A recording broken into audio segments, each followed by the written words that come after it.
तू साला बेटा को हरामजादा को चुल्लू भर पानी में डूब करके मर जाना। चल जागरू सिंह चल चल तैयार हो जा।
बेटा मेरे लाल चल डाल ये तुम्हारे गोद में जो फतनी भर का लेना इसको मैया क्या मैं तेरे चरणों में पैर पड़ती मैं अपनी सर पटक पटक के मर जाऊंगी बेटा तेरे चरणों में मेरे छोड़ दे जितना कोरा चलाना है तू मेरे ऊपर चला दे मेरे टुकड़ा सबको मत मार रे या बोला जीवाना मैया के बच जाओगे बेटा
डाल इसको बोल में डाल डालेगी या नहीं डालेगी अरे छोटका रे भैया चल चल गोदिया में बैठर एकरा रे चौकाई रखी रे अपना गोदिया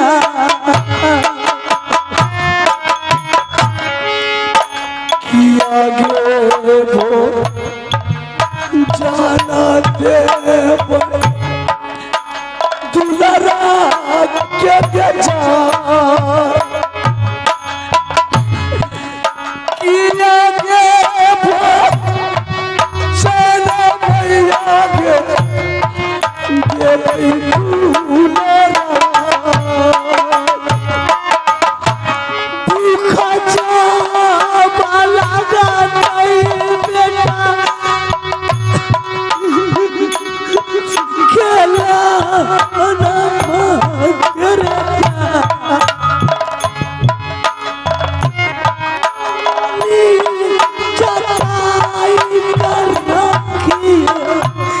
अपन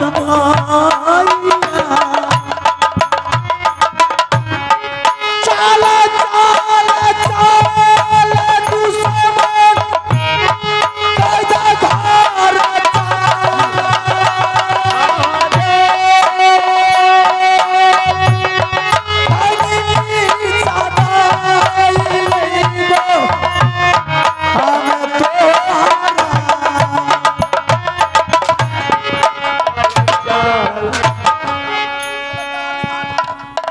उसको कहाँ छोड़े अरे ये गोरे निशानी चल बेटा पिया हुआ करे औरत को यार सिंगार अच्छा नहीं लगता है सफेद साड़ी पर नहीं एक रो रे देखा क्या धीरज रे बनबई जी यारा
मैं अपने घर का चल रहा हूँ, क्योंकि मेरी बहन इंतजार करती होगी और मैंने एक हफ्ता के लिए टाइम दे के एक हफ्ता के अंदर भाग जाऊंगा, लेकिन काफी है। अरे यहाँ का बर्ता जोड़ी हम छोड़ो रे तब तो सुनेला के का प्यार आहो पकड़ा रही आयल मार हो के रे बरिया चाल बराबर जवान हो पोसल बेटा राजपूतों का बरिया चाल झगड़ू मारा बरिया चाल हो दरबार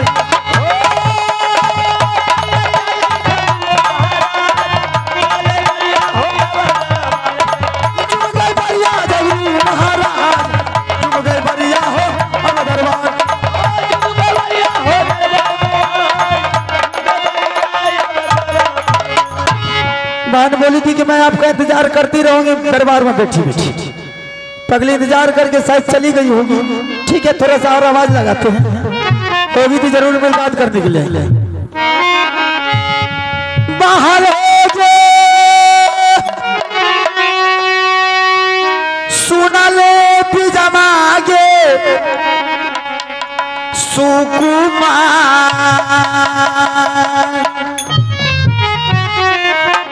भूखले पियासा सा बहार गे ऐलो भैया जी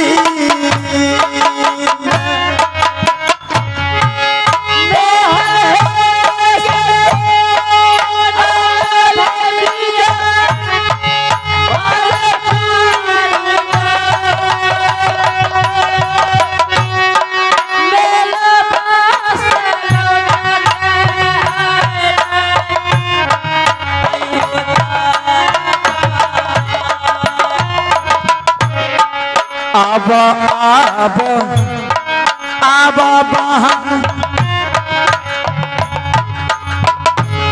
सामान आगे जाए आत्मा पिया गुलाबा है छो भैया जी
अरे पगली तुम तो बोली थी कि मैं आपका इंतजार करती रहूंगी दरबार में, लेकिन दरबार से क्यों भाग गई थी?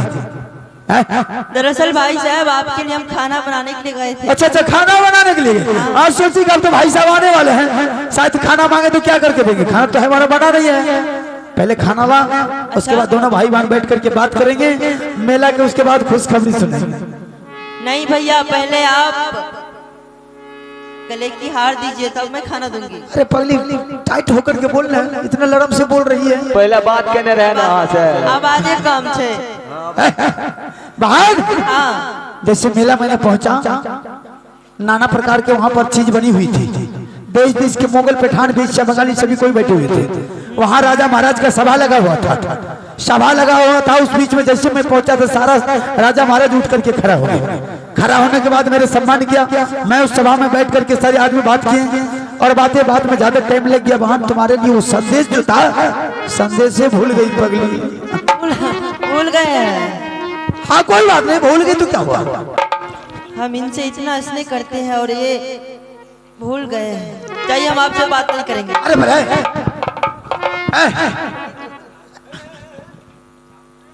अरे पगली, तुम मुझसे बात नहीं कर तो जानती हो तुम क्या हुआ। और खाना भी नहीं बनाई हूँ। खाना भी नहीं बना? नहीं बनाई हूँ। अरे पगली को कर दिया, एक चीज के लिए खाना भी बंद कर देगी। खाना भी नहीं मिलेगी। खाना नहीं तो तुम जैसी मान रहना बेकार है पगली। आज नहीं हुआ सामान दूसरे दिन लेकर के दे देंगे। इस मेला में नहीं हुआ दूसरे मेला में लेकर के दे देंगे। दूसरे दिन खाइएगा भोजन।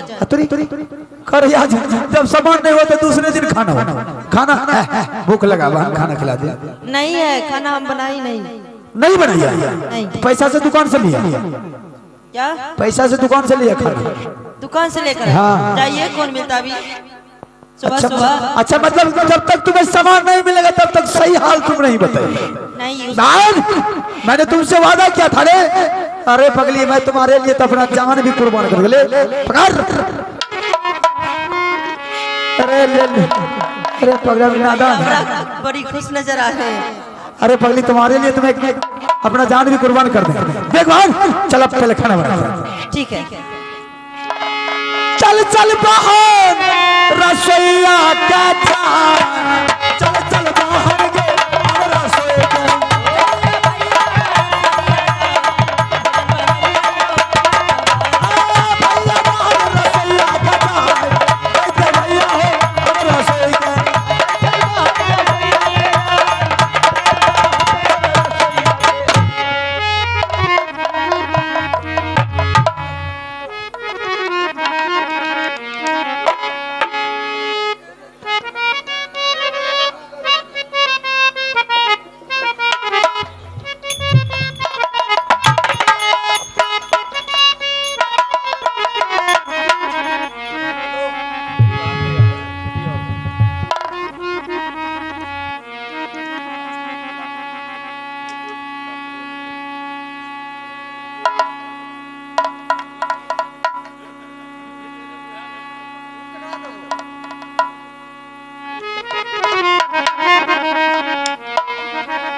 आइए आप हैं हमारे दुर्गा मुखिया पान भंडार। दुर्गा मुखिया पान भंडार शानदार की पान भंडार है। उचित की रेट में अच्छी खिल्ली पान खिलाते हैं और देखिए कितने दयालु है कि शानदार 51 रुपए की दुर्बल को पुरस्कार दिए हैं। अनगिनती शिखर मधु गुटका और पछतावा है जो मैं गिन नहीं सकती हूँ। बाबा तिलकेश्वर की ओर से लाखों लाख मैं धन्यवाद दुर्गा बाबू को फरमाती हूँ। उसकी पान की भंडार इसी तरह चलता रहे और हमारे पब्लिक को सेवा करता रहे।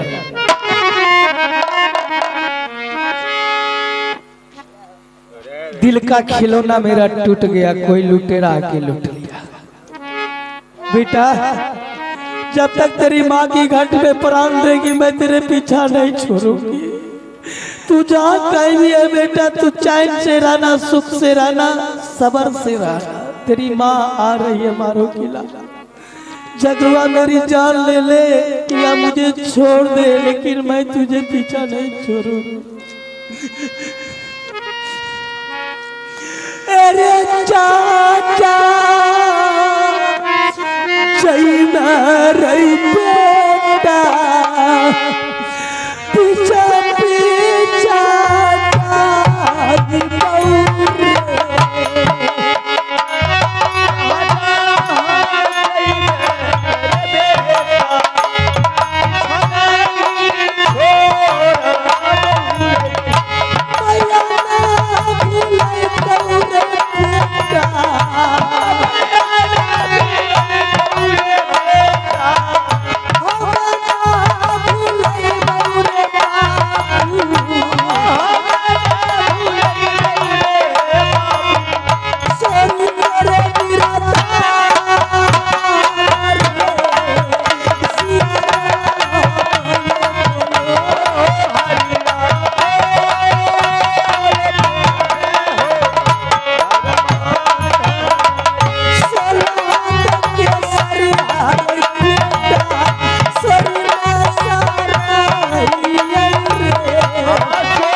दुश्मन की दरबार बिल्कुल खाली है, कहीं किसी को नहीं देख रहे हो, सन्नाटा पड़ा दरबार है।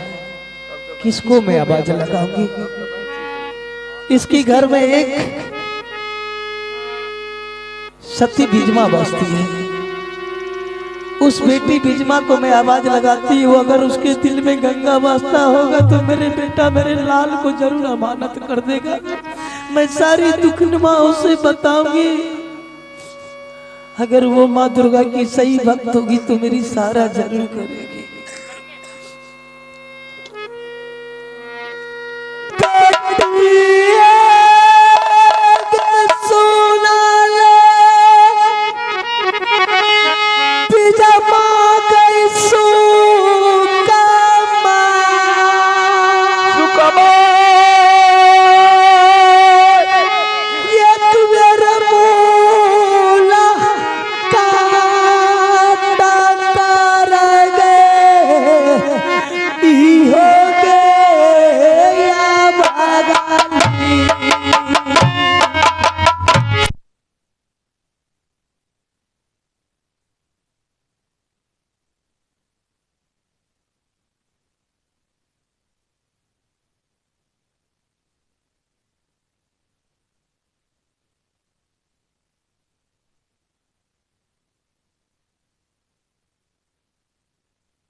हेलो हेलो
चाची, हाँ बेटी, तन पर सफेद परिधान, ये श्वेत कलर अच्छा नहीं लगता है।